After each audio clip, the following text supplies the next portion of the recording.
fine. So now you are going to pay, and you have 13 flats at your disposal. He said, yes, sir. I said, okay, maybe in that case, you will give one of the 13 flats to God. After all, 10% of 13 is more than one. And he got angry. I mean, he was furious. He said, that's a problem with you pastors. I'm getting the first breakthrough in my life. And the first thing you want to think about is the payment of my tithe. I said, please forgive me. He said, what kind of nonsense is that? And he stormed out of my office. And then the following day he went to the landlord. Yes, sir.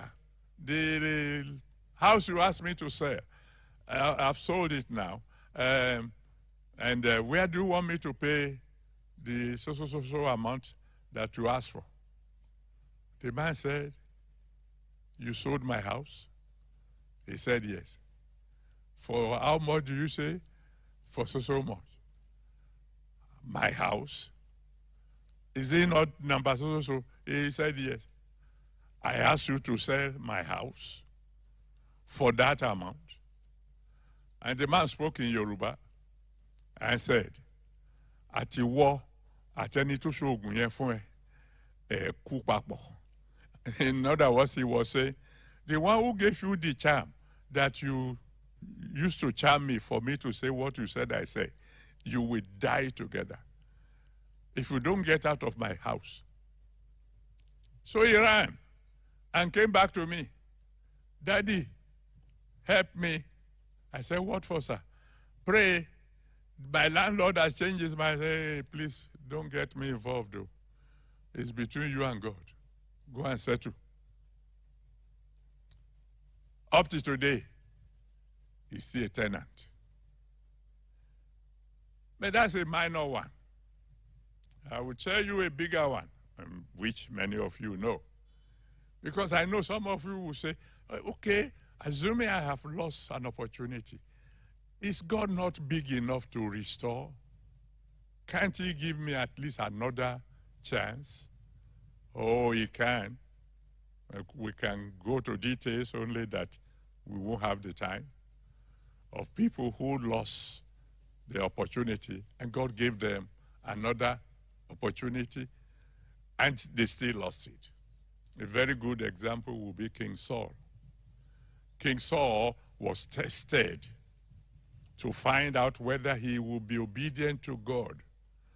Samuel told him, wait for me. I will be coming to make sacrifices to God. He waited for some time. He checked his whatever clock he had then, and he felt that Samuel was late. So he went ahead and offered the sacrifices. What a pastor can do, a king can do better. As soon as he finished making the sacrifices, Samuel arrived. What have you done? He said, I waited for you. You didn't come on time. That's why. And Samuel said to him, if only you had waited, you and your family would have ruled forever. But because you have disobeyed God, your kingdom will not last. But then God, in his infinite mercy, looked down from heaven and said, let's give this boy another chance. Let's test whether he will be obedient now. And then you see what happened in 1 Samuel chapter 15. God called him and said, all right, now I want you to go. I want you to do this to the Amalekites, etc., etc. You read the story in 1 Samuel 15. Kill everything that you meet in that town. He got there. He killed everybody. He spared the king so that he can make a triumphant entry to say, I have conquered, and look at the king. Now he's my slave. And then he saw some fat animals and said, I can't kill everything now. This will be good food. he missed his opportunity twice.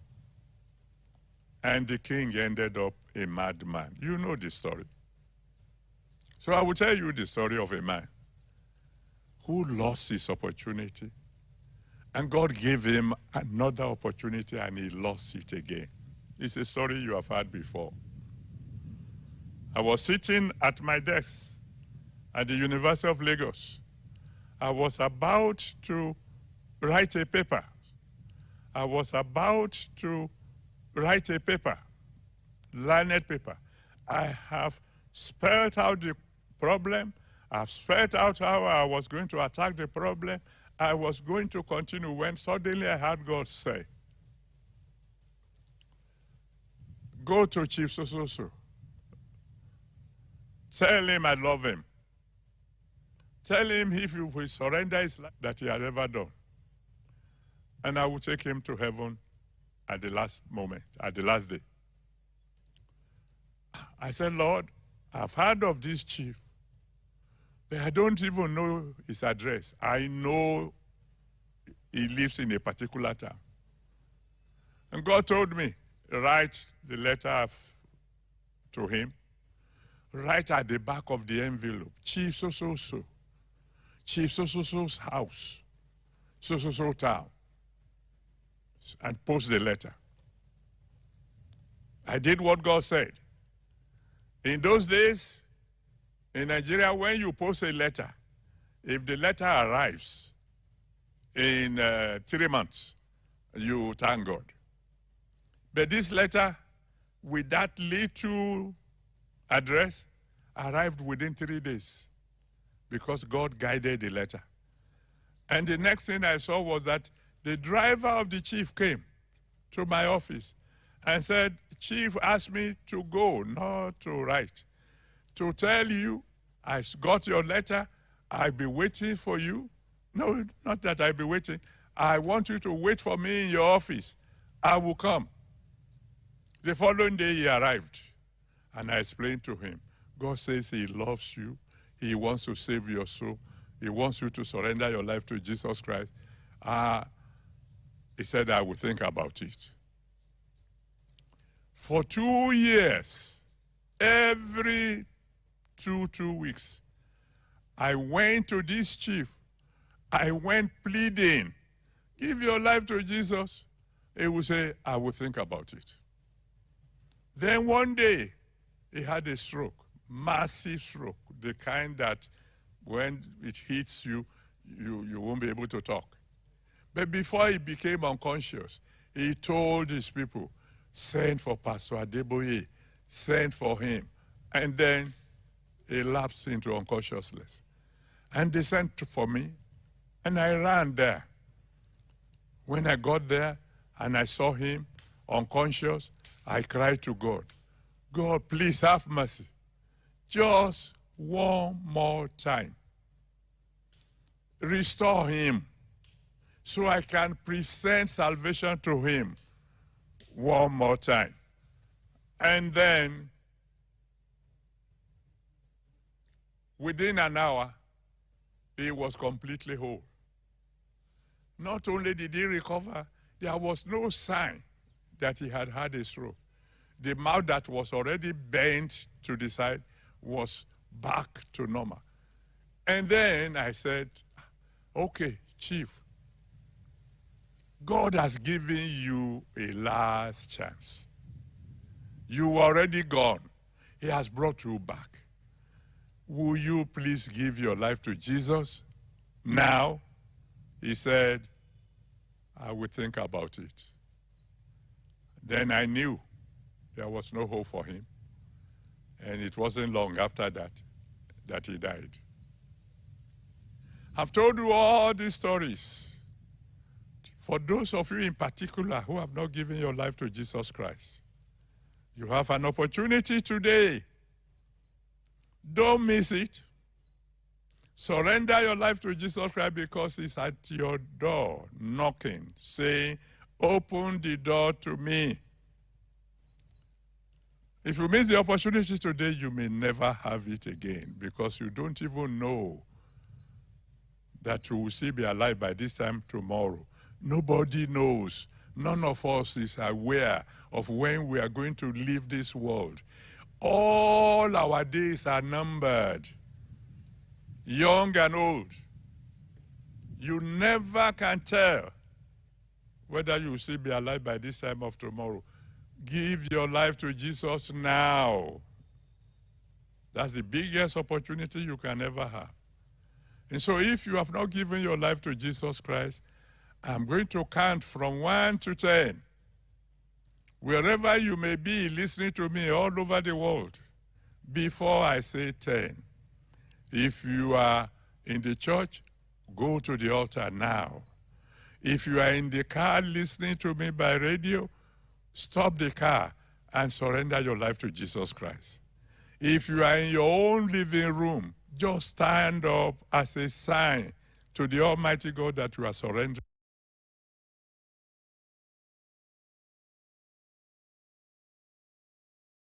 to Him, and He will save your soul. I'm going to count from 1 to 10. If by the time I say 10, you have not already made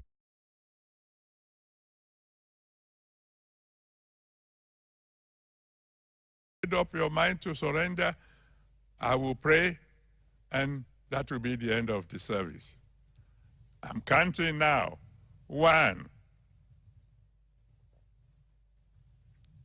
2, 3, 4, 5, 6,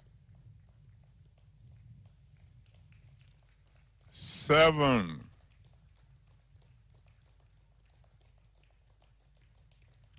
8, 9. Now, those of you who might be on the way, keep coming. I can't see you, but the Almighty God can see you. Keep coming. Those of you who are already before the altar, cry to the Almighty God now and say, Lord, thank you for giving me another opportunity for salvation. I surrender my life to you today. Please save my soul. Have mercy on me. And I will serve you for the rest of my life. Go ahead, pray. And those of you who are with them in the various churches, please stretch your hands to all those who have come forward to surrender their life to Jesus Christ. Pray that the one who saved your soul